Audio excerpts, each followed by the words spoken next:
Tonight, as you know, we're very excited and honoured to be welcoming Joshua Rozenburg, QC.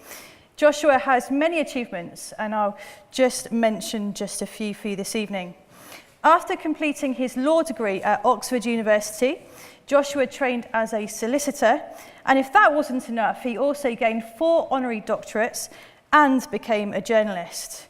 Though, not just any old journalist, known for his independence, his authority, and his ability to explain complicated legal issues with simplicity, clarity, and wit, he's Britain's best-known legal commentator and is the first port of call for broadcasters faced with breaking legal stories. Please join me in welcoming Joshua Rozenburg, QC.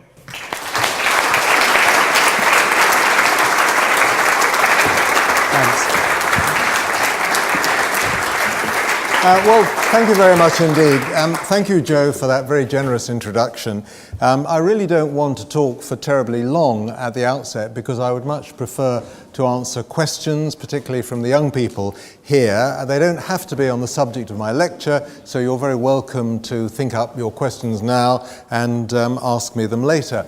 It's a very great pleasure to be here at Hill House School and to deliver the first of this year's Robert Winston lectures. I've known Robert Winston for many years. I much admire his achievements, academic achievements in clinical work in the field of human fertility. He's 10 years older than me, but I do actually remember meeting his mother, who was a local councillor in London, and she was very distinguished, and it would be a great tribute to Lord Winston if the lectures named in his honour might inspire some of the young people here today. But maybe the subject of my lecture doesn't sound very inspiring, the title that we've chosen. So let me remind you, as Joe has already said, where the phrase was used most recently. Enemies of the People was a newspaper headline published nearly 2 years ago. It described 3 judges in the High Court who had ruled the previous day that government ministers didn't have the power on their own to take the United Kingdom out of the European Union. As the judges saw it, as the newspapers saw it, these judges had blocked Brexit, not just then, but forever. The newspapers that had supported the Leave campaign launched personal attacks on the judges who decided the case. This was the Daily Mail website, which I think went completely over the top. It initially described one of the judges as an openly gay ex-Olympic fencer, which is perfectly true, but not entirely very relevant. But that wasn't the worst of it. The Daily Express front page, its comment on the front page is really beyond parody. You certainly can't read it, so let me read you some of what it said. Today, this country faces a crisis as grave as anything since the dark days when Churchill vowed we would fight them on the beaches. And then later it says, truly, November the 3rd, 2016 was the day that democracy died. But it wasn't just the tabloids that launched personal attacks on the 3 judges involved in the case. What used to be regarded as quite a serious newspaper, although now much diminished, I have to say, it launched a rather more subtle attack on the then Lord Chief Justice of England and Wales, Lord Thomas of Cwmgyrth, the Master of the Rolls, Sir Terence Etherton, and the 3rd judge, the chap they brought in to write the judgment, Lord Justice Sales. These are official photographs, but they were printed in monochrome with a blue filter to make them look a bit more sinister. And yet, the opening paragraph of the Daily Telegraph story is perfectly correct as far as it goes. This is what it says. It says, 3 High Court judges were yesterday accused of frustrating the will of more than 17 million British people after they ruled that Brexit can't be triggered without a parliamentary vote.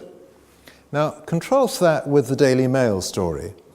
It carries the byline of James Slack, who went on to become the Prime Minister's official spokesman. But like everything else in the Daily Mail, it was inspired by Paul Dacre, who was the editor at that time.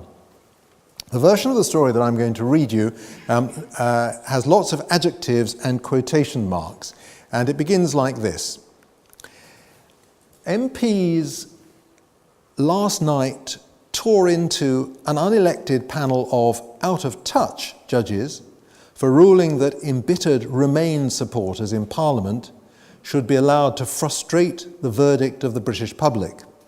The Lord Chief Justice and 2 senior colleagues were accused of putting Britain on course for a full-blown constitutional crisis by saying Brexit could not be triggered without a Westminster vote.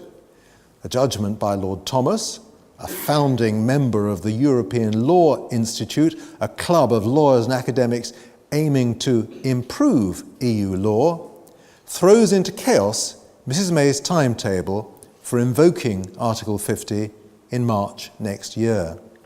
Well, it didn't throw the timetable into chaos at all, and you might find it rather hard to remember what all the fuss was about.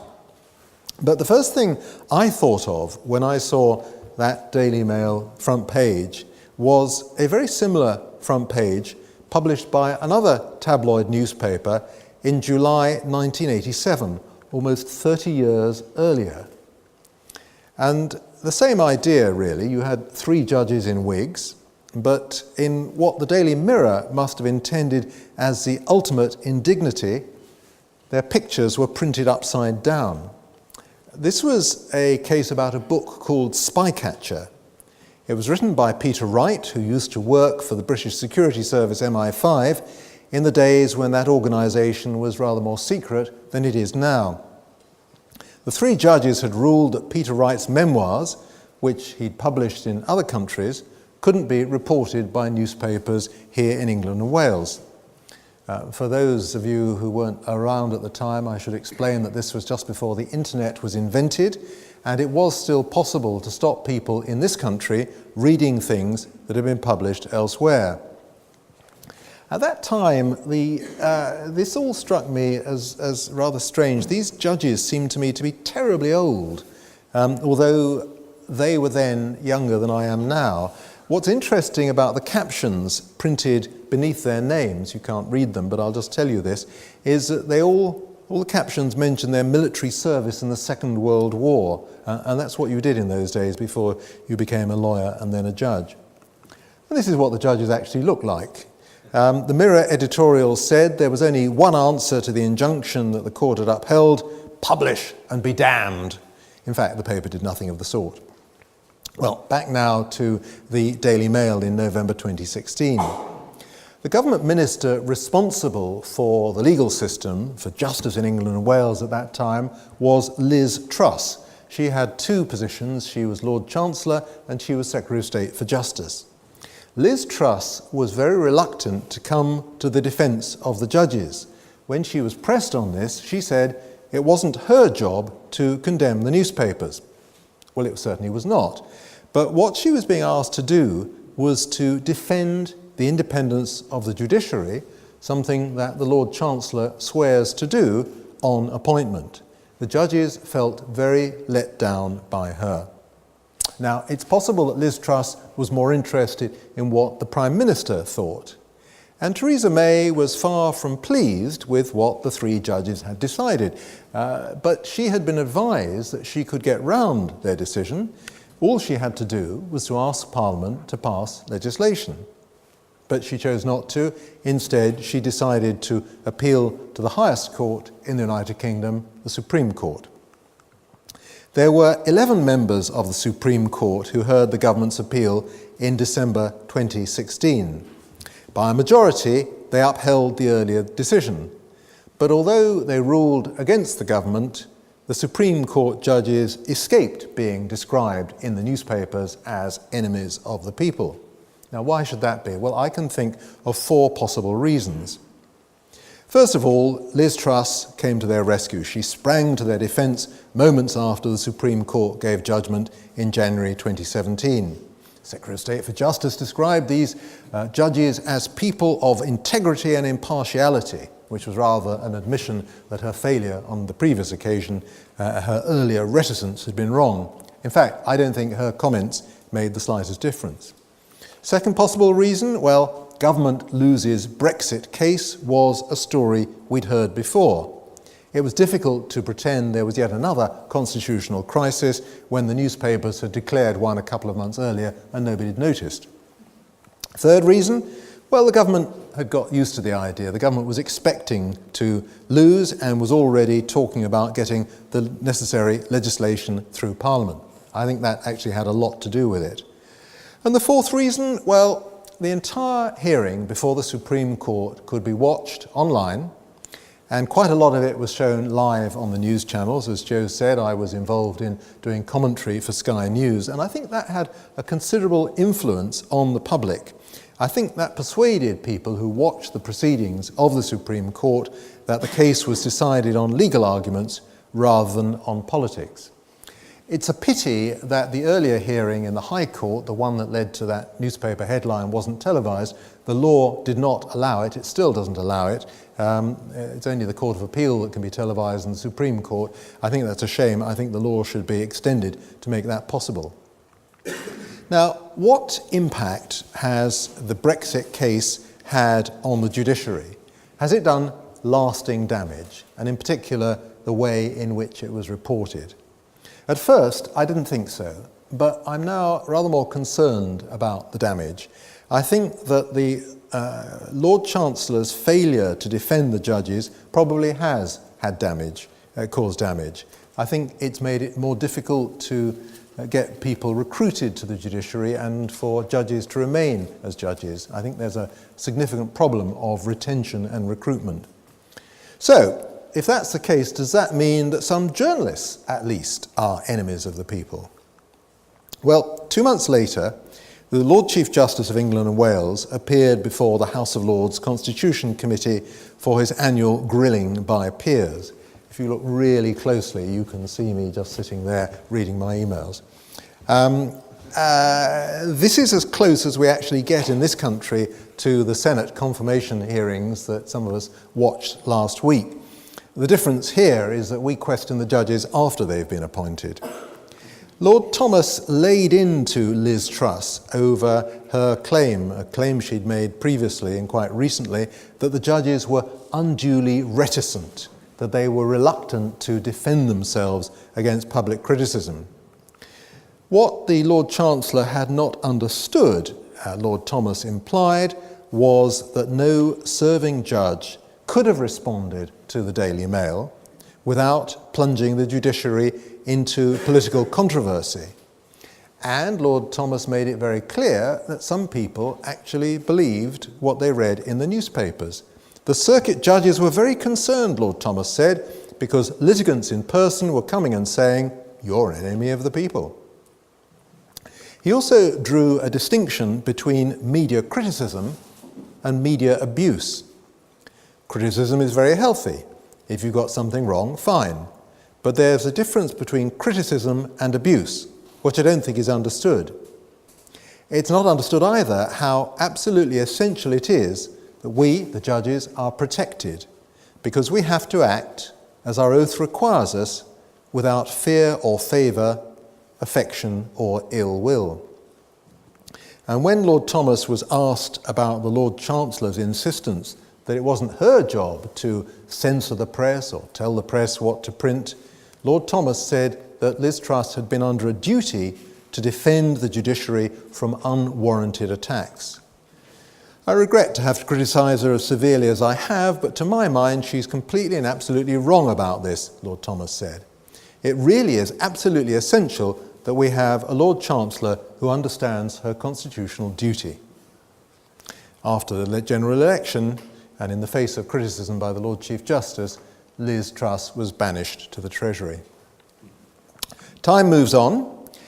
We have a new Lord Chief Justice of England and Wales, Lord Burnett of Malden in Essex. He recently said that enemies of the people was a phrase used by tyrants throughout history to justify the persecution and death of those who don't toe the line.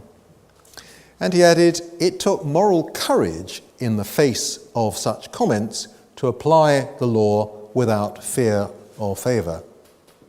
So, do you think the judges really are enemies of the people? I certainly don't. But what I do think is that their judgments are sometimes misunderstood by the press and the public. And I think journalists really ought to do rather better. One of the striking things about the Brexit judgment that I've been talking about, the one delivered by the 3 judges in the High Court, is that at no point did they say in the judgment that Parliament could get round the problem that they had identified by passing legislation. That was implicit, of course, but they never actually spelled it out. Maybe the High Court judges didn't feel that it was their job to tell Parliament what it could do or what it should do. So there was nothing in the judgment or even in the press summary published by the judges to say that all that was needed was a short parliamentary bill and that would have resolved the problem. They didn't say to MPs, look, we're giving the decision to you. We are drawing a distinction between the Prime Minister and her ministers in Cabinet and Parliament. And we are saying this is not a decision that can be taken by ministers alone. This is a decision that requires legislation by Parliament. So I think the judges could have explained their decision rather better to the public. Or maybe that was the job of the newspapers. So perhaps they are the enemies of the people. And what about the newspaper treatment of this judge? Do we think that Justice Kavanaugh had a fair press? Or were the newspapers merely reflecting public sentiment? This is John Roberts on the right, Chief Justice of the United States, administering the US constitutional oath to Judge Brett Kavanaugh at a private ceremony in the Justices' conference room at the US Supreme Court last Saturday evening. That meant that he was able to start work today. And this is Anthony Kennedy in the robes. He was the judge who retired from the Supreme Court in the summer, creating the vacancy and administering the US judicial oath to his successor. Well, our judges take an oath on appointment too, and it's entirely normal for family members to be present. But our judges take their oath in a courtroom, not in a private room, and the Bible on which many of them take the oath is held by the judge, not by the judge's spouse. And it's certainly not usual for judges to take the oath again the following day in front of the head of state or head of government, but that's apparently what happened yesterday in the White House when Judge Kavanaugh was sworn in yet again. And that was when President Trump said, "On behalf of our nation, I want to apologize to Brett and the entire Kavanaugh family for the terrible pain and suffering you've been forced to endure." Note the subtle shift from the third person to the second person in that sentence, but it was a rather curious thing to say. But what was even more curious was the next thing that President Trump said. He said he decried a campaign of political and personal destruction based on lies and deception, and said that under historic scrutiny, Judge Kavanaugh had been proved innocent. It's very difficult to prove that somebody is innocent. You might be able to prove that somebody was somewhere completely different at the time of a particular assault or any other crime, but it's quite difficult to decide that and to prove that. And that's why we don't actually ask juries to find somebody innocent, not in this country anyway. Juries are given the choice between guilty and not guilty, and it's quite important to understand that not guilty doesn't mean you didn't do it. It just means the prosecution have not been able to prove that you did. And the more one looks at the US system of justice, the more you realize how, although they have so many similarities to our own jury systems and common law and so on, it really is surprisingly different. It's not just two countries separated by a common language, it's two legal systems separated by a common law. There are 9 judges in the US Supreme Court. Very curiously, none of them are Protestants. They're all born as Catholics or Jews. At one level, they don't have a great deal of power. They deal only with the interpretation and application of federal law, the law affecting the United States as a whole. Most law and most litigation is handled by one of the 50 states, each of which has its own legislature and court system. Within the federal system, the US Supreme Court hears only a handful of cases, usually those where the lower courts, different state courts, have disagreed. On the other hand, US judges can serve for life. UK judges have to retire at the age of 70, although there are one or two who were appointed before the age limit was lowered, and they can go on to 75. And the cases that are decided by the US Supreme Court can have a huge impact because, crucially, the US court, unlike the UK court, can declare state law unconstitutional. That was established as long ago as 1803 in a case called Marbury and Madison. It was very much a case of its time, but it had a profound effect on the balance of power in the United States. I'm going off to Washington next week, and I hope to do something on this for the radio program I present, Law in Action.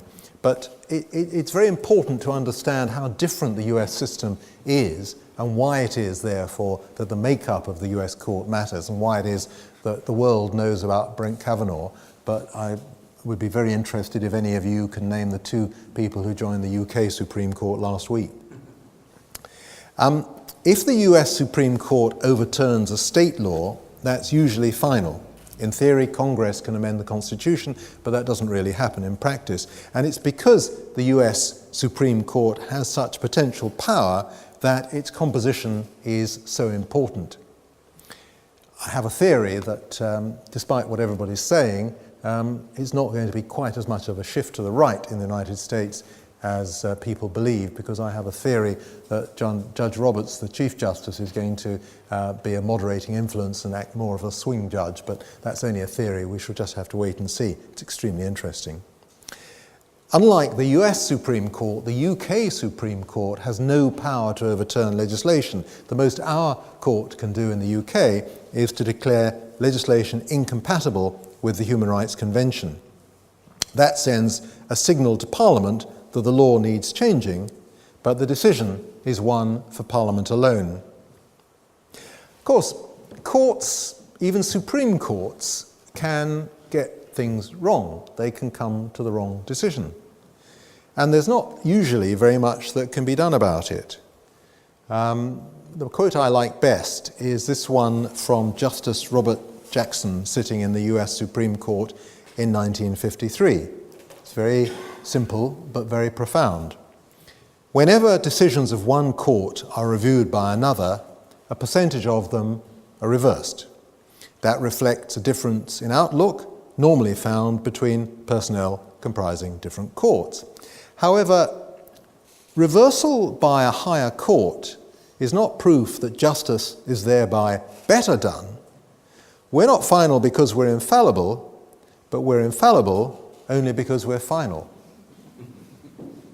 And that's something that's been quoted with approval by Lady Hale, the President of the UK Supreme Court. The fact is that judges get it wrong, but somebody has to have the last word. And of course, if they do get it wrong, they can revisit their own cases, at least they can here. Well, let's move on. I expect some of the young people here are interested in a career in journalism.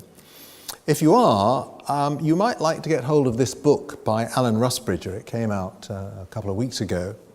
It's an account of how journalism has changed over the past 40 years, I suppose the period I've been working in journalism. And it's particularly how much things changed while Alan Rusbridger was editor of The Guardian from 1995 to 2015, 20-year period.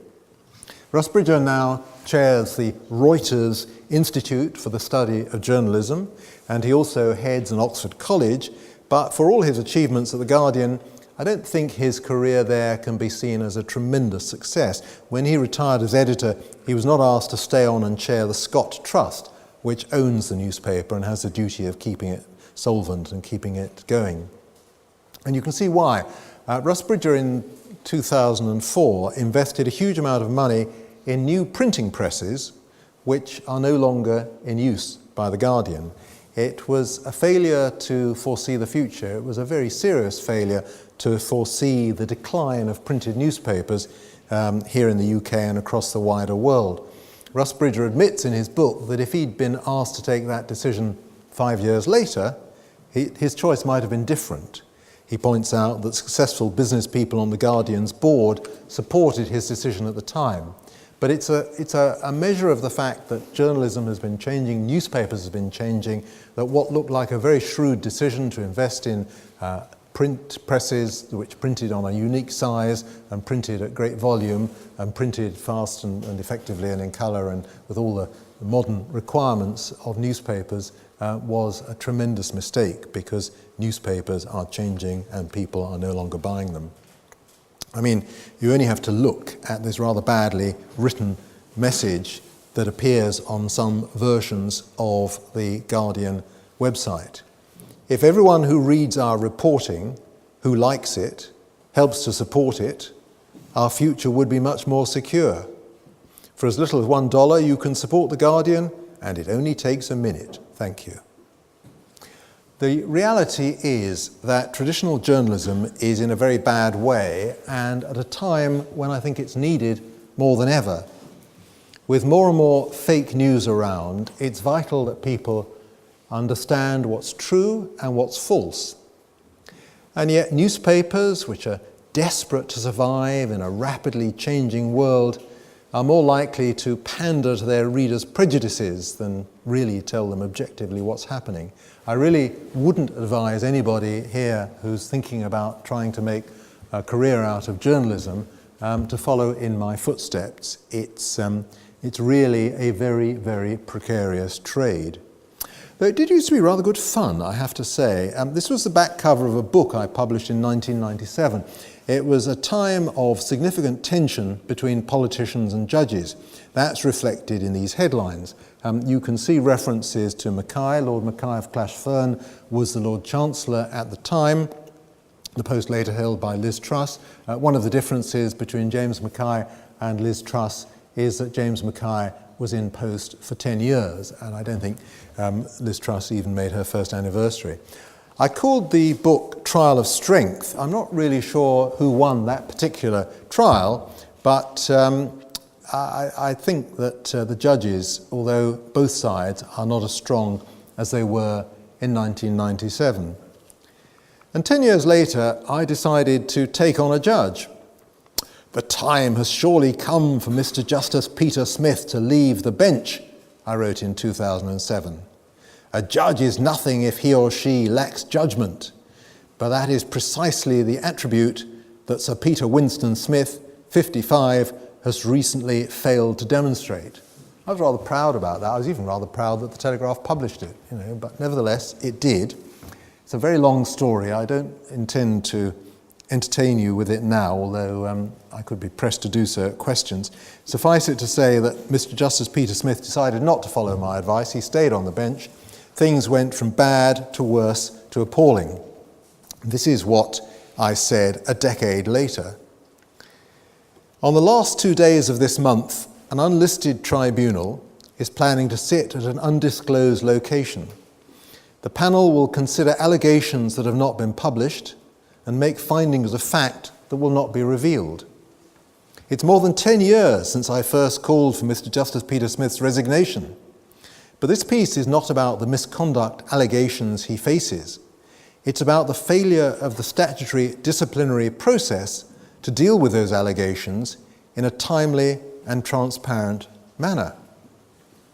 And what were the consequences of that piece? Well, on the Friday before the tribunal was due to sit, it was announced that the judge, now 65, would be retiring the following day. Case closed. Peter Smith was a judge with poor judgment, but not even he was an enemy of the people. And I plead guilty to criticising some judges, but I don't think that makes journalists like me enemies of the people either. What about lawyers? I suspect, I'm sure, I know some, because I was speaking to some of you earlier, I know some of you are thinking about a career in the law. What about lawyers? Are lawyers enemies of the people? Well, in the Daily Mail under Paul Dacre, they were certainly regarded as fat cats. This is a column by Stephen Glover that was published in February of last year.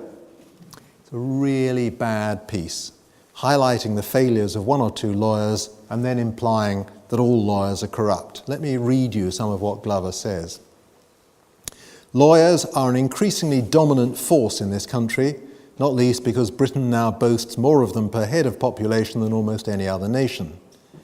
They're supposed to defend and uphold the law, yet more and more they're renowned for being consumed by a desire to make barrow loads of money in order to feather their own nests. Sometimes their fees can run into the millions of pounds for a single trial. Their fondness for money is matched, not infrequently, by their sense of self-importance. Well, they're only renowned for trying to make a lot of money because that's what the Daily Mail always tells its readers they're trying to do. And a few do charge wealthy clients a great deal of money for large commercial cases, but they generally have to share that money with support staff, experts, and it often covers work done over many years.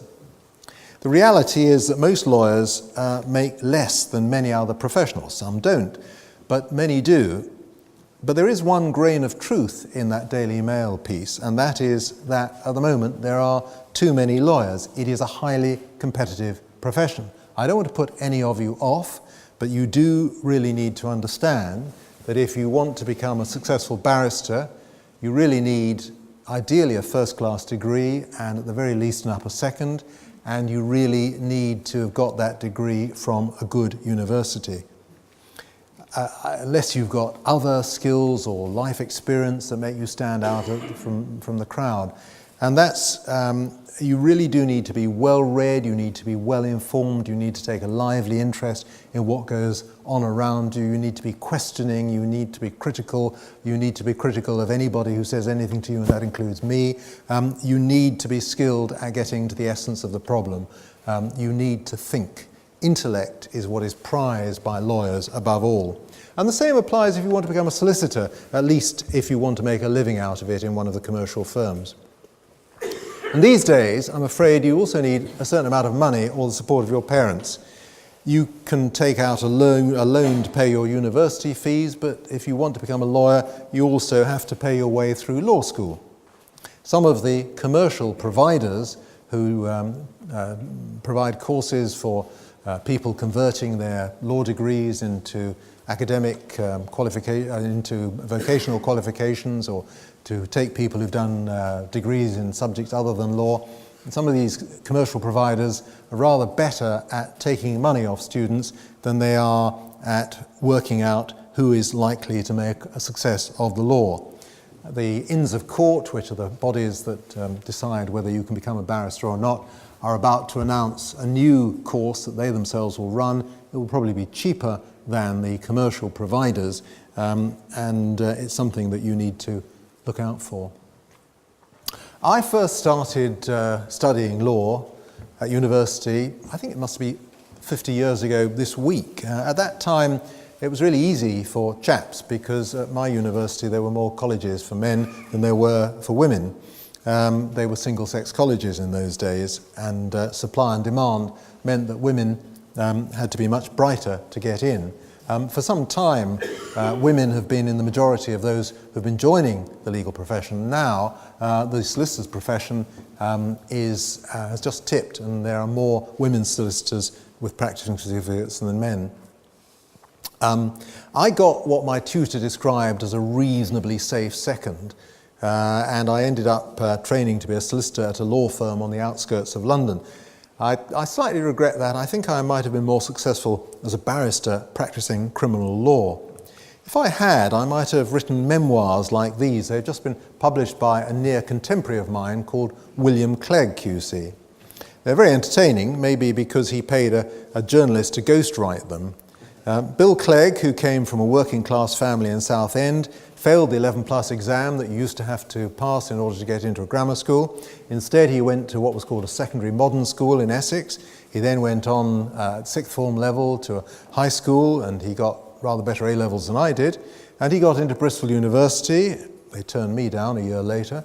And he went to the criminal bar, where he has defended in more than 100 murder cases. But he says he can no longer afford to defend clients on legal aid rates.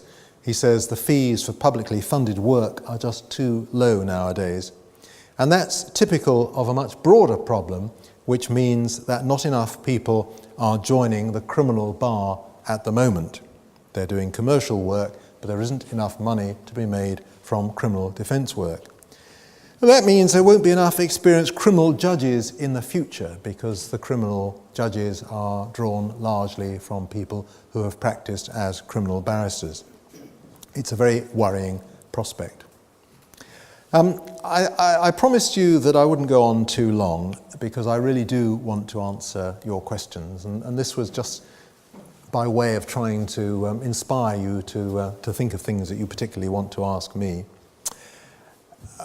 The answer to my question, the question I posed at the beginning, is very clear, I think. Judges are not enemies of the people, and abuse of the judges, as opposed to fair criticism, abuse should not be tolerated. Lawyers certainly are not enemies of the people, and I don't think many journalists are either, although I've perhaps pointed to one or two who may be on the cusp. So I hope, though, I have persuaded you that we in the media, as well as the politicians, can and should maintain a respectful but robust distance from Her Majesty's judges, reporting not just their judgments, but on rare occasions their misjudgments too. We shouldn't be the judges' friends, but we shouldn't be their enemies either. Thank you very much indeed.